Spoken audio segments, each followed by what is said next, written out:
नमस्कार प्यारे बच्चों, हिंदी की कक्षा में आपका स्वागत है। उम्मीद है आप सभी स्वस्थ होंगे, खुश होंगे और आज के पाठ को पढ़ने के लिए उत्साहित होंगे। तो चलिए शुरू करते हैं। अच्छा बच्चों, आपने कभी सोचा है कि आपको रोज सवेरे सवेरे उठकर स्कूल क्यों जाना पड़ता है? आखिर स्कूल जाना इतना जरूरी क्यों है? बच्चों, हम स्कूल जाते हैं कुछ सीखने, जैसे पढ़ना सीखने, लिखना सीखने, कुछ अच्छी आदतें भी सीखते हैं, बहुत सारी अच्छी बातें भी सीखते हैं। हम स्कूल जाते हैं शिक्षा ग्रहण करने। क्यों? क्योंकि शिक्षा ही विकास का मार्ग है। शिक्षा के माध्यम से हम अपने भविष्य को उज्जवल बना सकते हैं। शिक्षा हमें समाज में, परिवार में सम्मान दिलाती है और शिक्षा की मदद से ही हम अपनी अलग पहचान बना सकते हैं। इसलिए हम सभी स्कूल जाते हैं। आप भी रोज स्कूल जाते होंगे ना? हाँ, कभी कभी को छोड़कर जब आप बीमार हो जाते हैं या आपको घर पे कोई जरूरी कार्य रहता है, तब आप स्कूल नहीं जाते होंगे। तो तब आप क्या करते हैं? तब आप अपने प्रधानाध्यापक या प्रधानाध्यापिका को संबोधित करते हुए उन्हें अवकाश का कारण बताकर अवकाश प्राप्ति हेतु लिखते हैं एक प्रार्थना पत्र, बिल्कुल स्क्रीन पर दिए गए प्रार्थना पत्र की तरह। अच्छा बच्चों, इसके अलावा आपको अपने बड़े चचेरे, फुफेरे, ममेरे, भाई बहन की शादी का निमंत्रण पत्र भी मिला होगा। तो आप निमंत्रण पत्र से परिचित होंगे और मुझे पूरा विश्वास है कि आप सभी समाचार पत्र से तो जरूर ही परिचित होंगे। तो बच्चों, ये सभी क्या हैं?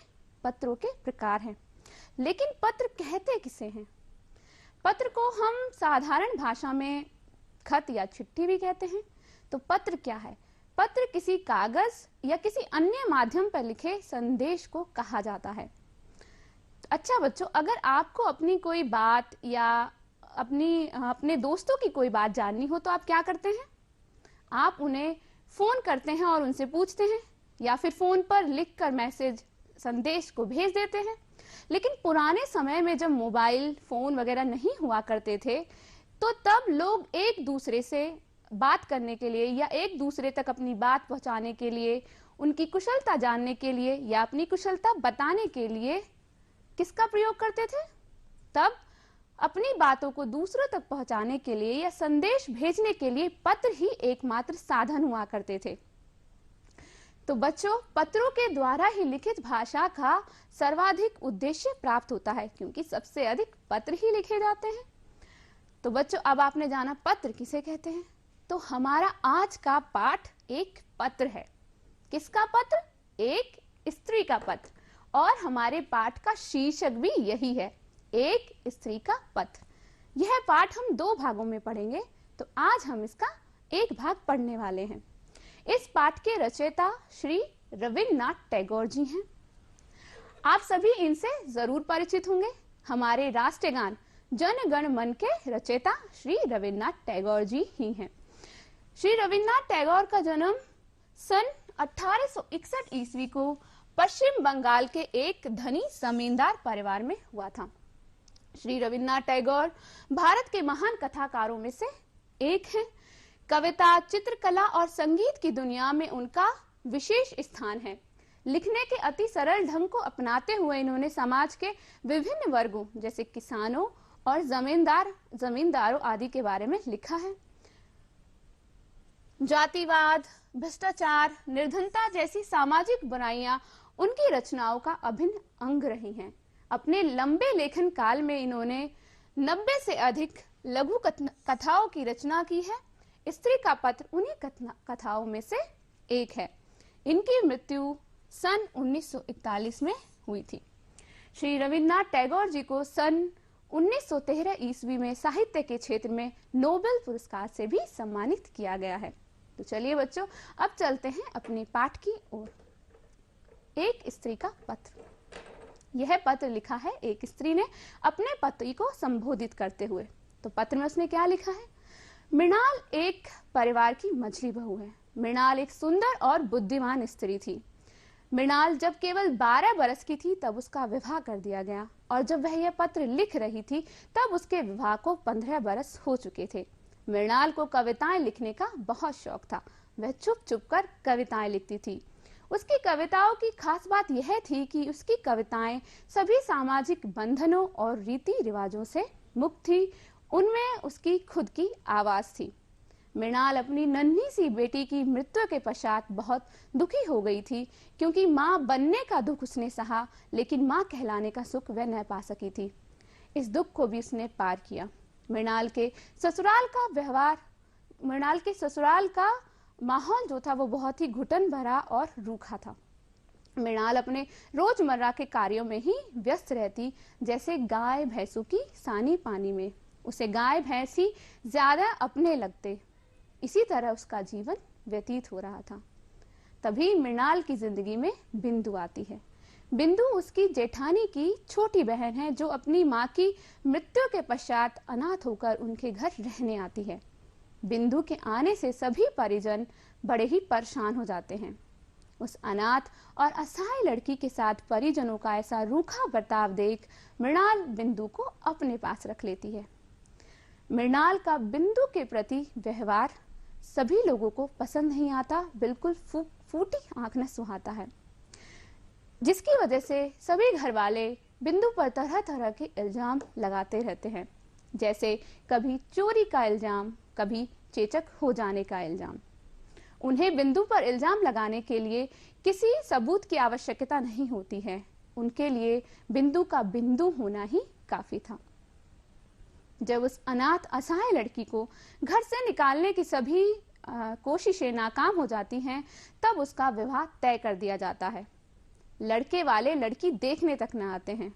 घर वाले बताते हैं कि विवाह लड़के के घर से होगा, यही उनके घर का रिवाज है। यह सुनकर मृणाल का हृदय कांप उठता है। बिंदु विवाह के दिन तक अपनी बहन के पैर पकड़कर बोलती है कि दीदी, मुझे इस तरह से घर से ना निकालो, मैं आपकी गौशाला में ही पड़ी रहूंगी, आप जो कहेंगी मैं वही कहूंगी। लेकिन कोई बिंदु की बात नहीं सुनता है और बिंदु का विवाह कर दिया जाता है। विवाह के 3 दिन बाद बिंदु मृणाल को गौशाला में मिलती है। मृणाल को देखते ही बिंदु फपक फपक कर रोने लगती है और मृणाल को बताती है कि उसका पति पागल है। पागल पति और बेरहम सास से मुश्किल से पीछा छुटाकर वह यहाँ भाग आई है। बिंदु की बात सुनकर मृणाल गुस्से और घृणा से भर उठती है और बोल उठती है कि इस तरह का धोखा भी भला कोई विवाह है। घर वाले बिंदु की बात को झूठा बताते हैं और बिंदु को ससुराल भेज दिया जाता है। बिंदु की जाने की वजह से मृणाल बहुत दुखी हो जाती है। वह जगन्नाथपुरी की यात्रा के लिए जाती है और वह चाहती है कि बिंदु भी वहां आए, इसलिए वह अपने भाई शरद को बिंदु को बुलवाने के लिए भेजती है। शरद उसी शाम घर लौट आता है और मृणाल को बताता है कि बिंदु ने कल ही खुद को जलाकर आत्महत्या कर ली। यह बात सुनकर मृणाल स्तब्ध रह जाती है और संसार के मोह माया से विरक्त हो जाती है। तब वह यह पत्र अपने पति को संबोधित करते हुए लिखती है और कहती है कि वह अब गृहस्थ आश्रम में वापस नहीं आएगी। जिस तरह मीराबाई जी ने अपने बलबूते अपना जीवन व्यतीत किया, संसार के सभी मोह बंधनों को त्याग दिया, उसी प्रकार वह भी अपना जीवन अपने भरोसे व्यतीत करेगी। उसे खुद पर विश्वास है, वह आत्महत्या जैसा कदम नहीं उठाएगी। तो सभी परिजन उसके इस पत्र को एक गृहस्थ आश्रम से मुक्त स्त्री का पत्र समझे। अब मछली बहू समाप्त हुई। इसी के साथ यह पत्र समाप्त होता है। आइए जानते हैं पाठ में आए कुछ कठिन शब्दों के अर्थ। आओ भगत। आओ भगत का अर्थ है आदर सत्कार। जैसे कभी आपके यहाँ अतिथि आते हैं या कोई व्यक्ति आता है तो हम सभी उनके आदर सत्कार में लग जाते हैं। तो आदर सत्कार वही आओ भगत, उसको आओ भगत भी कहते हैं। पीहर। पीहर का अर्थ होता है मायका, यानी एक स्त्री के माता पिता का घर। बाजूबंद। बाजूबंद एक आभूषण है जो बाह यानी बाजू में पहना जाता है। नाकाम। नाकाम का अर्थ है असफल। जगन्नाथपुरी। जगन्नाथपुरी एक स्थान है जो कि ओडिशा राज्य में है, जो हिंदुओं के मान्य 4 धामों में से एक है। बच्चों, अभी हमने एक कहानी सुनी, एक पत्र पढ़ा। इस पत्र के माध्यम से लेखक ने नारी जीवन के सामाजिक बंधन, नारी शोषण और उनके दर्द को मार्मिक ढंग से व्यक्त किया है। यूं तो विश्व भर में महिलाओं की स्थिति कुछ ज्यादा अधिक अच्छी नहीं है, लेकिन भारत में महिलाओं की स्थिति बेहद शोचनीय और दयनीय है। हालांकि समय समय पर महिलाओं के अधिकारों के लिए आवाज उठती रहती है, लेकिन उससे महिलाओं की स्थिति में कोई अधिक परिवर्तन नहीं आया है। महिलाओं की स्थिति बल्कि और बदतर ही होती जा रही है। उनके प्रति अपराध और अत्याचार निरंतर बढ़ते जा रहे हैं, जिन्हें रोकने के लिए सरकार द्वारा बहुत से कानून भी बनाए गए हैं। सभी महिलाओं को भारतीय संविधान के द्वारा सभी पुरुषों के समान अधिकार प्राप्त हैं। महिलाओं को सभी मौलिक अधिकार जैसे समानता का अधिकार, स्वतंत्रता का अधिकार, शोषण के विरुद्ध अधिकार, धार्मिक स्वतंत्रता का अधिकार, संस्कृति और शिक्षा संबंधी अधिकार और मूल अधिकारों को लागू करने के लिए संवैधानिक उपचारों का अधिकार प्राप्त है। इसके साथ ही संविधान में यह व्यवस्था भी की गई है कि महिलाओं के पक्ष में, महिलाओं और बच्चों के पक्ष में विशेष प्रावधान भी बनाए जा सकते हैं। आइए देखते हैं महिलाओं के संबंध में बनाए गए कुछ अन्य कानून। खान अधिनियम और कारखाना अधिनियम यह प्रावधान करता है कि महिलाओं को रात 7 बजे से सुबह 6 बजे तक काम पर नहीं लगाया जा सकता और इसके साथ ही काम के दौरान उनकी सुरक्षा और कल्याण का ध्यान रखना भी अनिवार्य है। हिंदू विवाह अधिनियम। हिंदू विवाह अधिनियम महिला और पुरुषों दोनों को ही तलाक और विवाह के संबंध में समान अधिकार प्रदान करता है। अब एक व्यक्ति 2 स्त्रियों से यानी कि 2 विवाह नहीं कर सकता है, ना ही स्त्री 2 विवाह कर सकती है अपने पति के या अपनी पत्नी के जीवित या विवाह में रहते समय। हिंदू उत्तराधिकार अधिनियम। हिंदू उत्तराधिकार अधिनियम सभी महिलाओं को उनके माता पिता की संपत्ति में सभी पुरुषों के समान अधिकार प्रदान करता है। बेटी चाहे तो अपने माता पिता की संपत्ति में हक मांग सकती है। अनैतिक देह व्यापार रोकथाम अधिनियम। यह अधिनियम महिलाओं और लड़कियों के यौन शोषण यानी वेश्यावृत्ति के उद्देश्य से उनकी तस्करी पर रोक लगाता है। मातृत्व लाभ अधिनियम। यह अधिनियम महिलाओं को बच्चे के जन्म से पहले 13 सप्ताह तथा जन्म के बाद 13 सप्ताह तक वैतनिक अवकाश प्रदान किए जाने का प्रावधान करता है। प्रत्येक महिला को अधिकार है कि वह मां बने, उसे इस अधिकार से वंचित नहीं किया जा सकता और प्रत्येक शिशु को अधिकार है कि उसे उसकी मां की पर्याप्त देखभाल मिले। उसी उद्देश्य से यह प्रावधान बनाया गया है। गर्भावस्था के दौरान किसी भी कामकाजी महिला को कोई भी आरोप लगाकर नौकरी से नहीं निकाला जा सकता, ना ही उसके वेतन में कटौती की जा सकती है। ऐसा करने पर दोष साबित होने पर दोषी को 1 साल तक की कैद भी हो सकती है। समान पारिश्रमिक अधिनियम। समान पारिश्रमिक अधिनियम कहता है कि समान प्रकृति के कार्य के लिए महिला और पुरुष दोनों श्रमिकों को समान वेतन का भुगतान किया जाएगा और साथ ही भर्ती प्रक्रिया में महिलाओं के साथ लिंग के आधार पर किसी तरह का कोई भेदभाव नहीं किया जाएगा। भारत में दंड प्रक्रिया संहिता 1973 की धारा 125 के तहत सभी पत्नियां अपने पति से भरण पोषण मांग सकती हैं। न केवल विवाहिता स्त्री बल्कि एक तलाकशुदा और विवाह के दौरान पति से पृथक रह रही स्त्री भी भरण पोषण की मांग कर सकती है।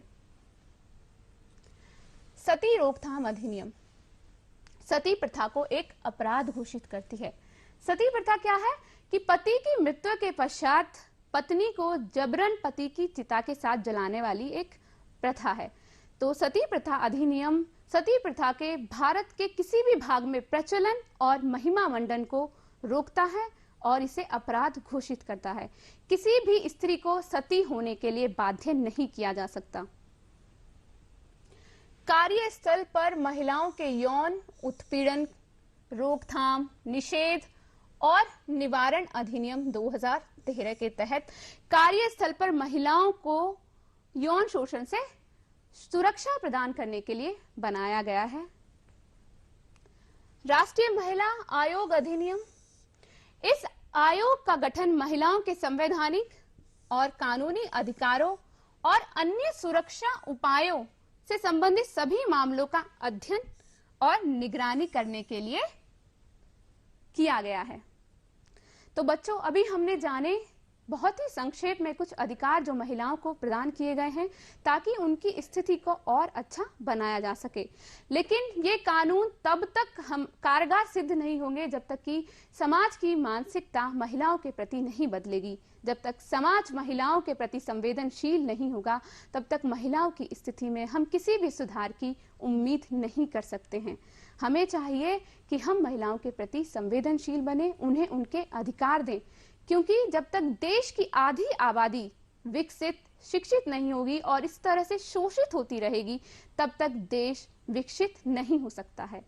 तो हमें महिलाओं को उनके अधिकार देने होंगे, उनकी शिक्षा और विकास और कल्याण के प्रति जागरूक होना होगा।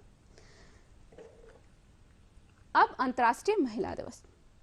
अंतर्राष्ट्रीय महिला दिवस हर वर्ष 8 मार्च को मनाया जाता है। विश्व के विभिन्न भागों में महिलाओं के प्रति प्रशंसा, सम्मान और प्यार व्यक्त करते हुए इस दिन को उनके आर्थिक, राजनीतिक और सामाजिक उपलब्धियों के उपलक्ष्य में उत्सव के तौर पर मनाया जाता है। अंतर्राष्ट्रीय महिला दिवस मनाने का मुख्य उद्देश्य महिलाओं की समानता के लिए आवाज उठाना है। तो बच्चों, अभी हमने जाना था पाठ को, अभी हमने पढ़ा था पाठ को, उसके बाद जाने कठिन शब्दों के अर्थ, फिर महिला संबंधी कुछ कानूनों के बारे में भी जानकारी हासिल की। अब करते हैं कुछ भाषा की बातें। भाषा की बात में सबसे पहले मुहावरा। मुहावरा किसे कहते हैं? मुहावरा मूलतः अरबी भाषा का शब्द है जिसका अर्थ होता है बातचीत करना, अभ्यास करना या फिर उत्तर देना। तो मुहावरा क्या है? मुहावरा एक वाक्यांश है जो कि अपने शाब्दिक अर्थ से भिन्न किसी विशेष अर्थ संदर्भ में रूढ़ होकर प्रयुक्त होने लगता है। यानी मुहावरा क्या है? एक वाक्यांश है। सभी मुहावरे वाक्यांश होते हैं, लेकिन सभी वाक्यांश मुहावरे नहीं होते हैं और मुहावरों का शाब्दिक अर्थ नहीं होता बल्कि एक विशेष अर्थ होता है। मुहावरे विशेष अर्थ के द्योतक होते हैं। और एक बात, मुहावरे का मूल रूप नहीं बदलता। जैसे कि आंख चुराना एक मुहावरा है, तो आंख चुराने के स्थान पर इन दोनों ही शब्दों के किसी समानार्थी शब्द का प्रयोग कर इसके रूप को परिवर्तित नहीं किया जा सकता। यानी आंख चुराना है तो आंख चुराना ही रहेगा, इसे हम नयन चुराना नहीं कह सकते। और मुहावरों का प्रयोग किया क्यों जाता है? मुहावरों का प्रयोग वाक्य में एक तरह का चमत्कार उत्पन्न करने के लिए किया जाता है ताकि हमारी भाषा और अधिक प्रभावशाली बन सके। आइए जानते हैं मुहावरों के कुछ उदाहरण, समझते हैं उनका अर्थ और करते हैं उनका वाक्य में प्रयोग। अंगूठा दिखाना। अंगूठा दिखाने का अर्थ होता है इनकार करना। इसका वाक्य प्रयोग, स्वार्थी मित्र मुसीबत के वक्त अंगूठा दिखा देते हैं। यानी स्वार्थी मित्र मुसीबत के वक्त इनकार कर देते हैं, मदद के लिए इनकार कर देते हैं। आकाश पाताल एक करना। इसका अर्थ है अत्यधिक परिश्रम करना, प्रयत्न करना। वाक्य प्रयोग, राकेश ने डॉक्टर बनने के लिए आकाश पाताल एक कर दिया। यानी राकेश ने डॉक्टर बनने के लिए अत्यधिक परिश्रम किया। आंख दिखाना, गुस्से से किसी को देखना। मैंने राधा से अपनी किताब वापस मांगी तो वह मुझे आंख दिखाने लगी। यानी मैंने राधा से अपनी किताब वापस मांगी, वह मुझे गुस्से से देखने लगी। ईद का चांद होना, यानी कभी कभी दर्शन देना। इसका वाक्य प्रयोग, जब से तुम्हारी नौकरी लगी है तुम तो ईद का चांद हो गए हो। यानी जब से तुम्हारी नौकरी लगी है तुम तो कभी कभी ही दिखाई देते हो। 9-2-11 होना, यानी भाग जाना। पुलिस को देखते ही चोर 9-2-11 हो गए। यानी पुलिस को देखते ही चोर भाग गए। अब काला अक्षर भैंस बराबर, यानी बिल्कुल अनपढ़ होना। इसका वाक्य प्रयोग, आजकल काला अक्षर भैंस बराबर होने से काम नहीं चलता, यानी आजकल बिल्कुल अनपढ़ होने से काम नहीं चलता, तो सभी को शिक्षा जरूर ग्रहण करनी चाहिए। अब हमने जाना मुहावरा और मुहावरा क्या होता है और इसके कुछ उदाहरण भी देखे और वाक्य प्रयोग भी समझे। अब मुहावरे पर आधारित आपके लिए अभ्यास कार्य, दिए गए मुहावरों के अर्थ बताते हुए वाक्य प्रयोग कीजिए। पहला, चैन की सांस लेना। चैन की सांस लेना यानी आराम का अनुभव करना। इसका वाक्य प्रयोग, अपना सारा काम खत्म कर मैंने चैन की सांस ली, यानी आराम का अनुभव किया। फिर फूटी आंख न सुहाना, इसका अर्थ होता है अच्छा न लगना। मुझे दूसरों की चुगली करने वाले लोग फूटी आंख न सुहाते हैं, यानी कि मुझे दूसरों की चुगली करने वाले लोग बिल्कुल अच्छे नहीं लगते हैं। सीने पर सांप लौटना, यानी बहुत दुख का अनुभव करना। इसका वाक्य प्रयोग, बिंदु की आत्महत्या की खबर सुनकर मझली बहू के सीने पर सांप लौटने लगे, यानी वह बेहद दुखी हो गई। बच्चों, आप इन सभी मुहावरों का प्रयोग जो है अपने मनपसंद वाक्य में कर सकते हैं। और अभी हमने जाना था कि महिलाओं के अधिकारों की रक्षा के लिए प्रतिवर्ष 8 मार्च को अंतर्राष्ट्रीय महिला दिवस मनाया जाता है। तो इस अवसर पर अपने आसपास होने वाले आयोजनों में हिस्सा लीजिए और जानिए कि वहां कौन कौन से कार्यक्रम होते हैं और उन कार्यक्रमों की एक संक्षिप्त रिपोर्ट बनाकर कक्षा में प्रस्तुत कीजिए और अपने क्षेत्र की किसी सफल नारी का साक्षात्कार लेकर जानिए कि किन गुणों के कारण उन्हें जीवन में सफलता मिली। और अब वक्त हो गया है आपसे विदा लेने का। फिर मिलेंगे पाठ के अगले भाग के साथ। धन्यवाद।